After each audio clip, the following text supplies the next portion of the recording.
For the first time in 2019, the Eastern League made a major shakeup, switching to a split-season format. It's great. I've done it before at the lower levels, and it keeps teams in it. When you do a full season, definitely at AAA it needs to be a full season. You have to get them acclimated for the major leagues.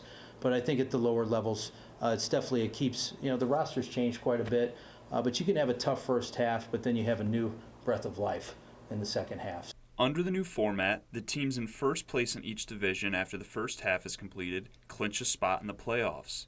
Then the records reset, and the winner of each division after the second half is completed clinches a playoff spot as well. If the same team wins both halves, the second playoff spot from the division will go to the team with the second best full season record. Despite the big change, Binghamton Rumble Ponies manager Kevin Bowles says it doesn't affect much on their end. It doesn't. It's day to day. You really have to look at it that way.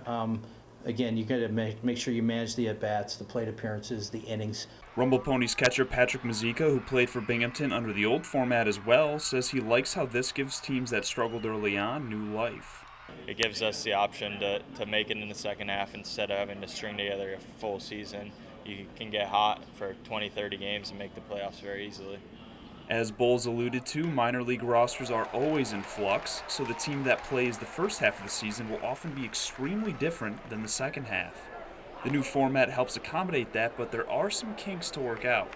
As far as when the games count, I think there's some discrepancy as far as that goes. We're taking some of these games that we lost in the first half and we're playing them in the second half, and whether or not they mean anything from a overall standpoint. Despite the issue with what to do with postponed games, Bowles says having two halves at the AA level is a good thing. In Binghamton, Dylan Kuhn, News Channel 34.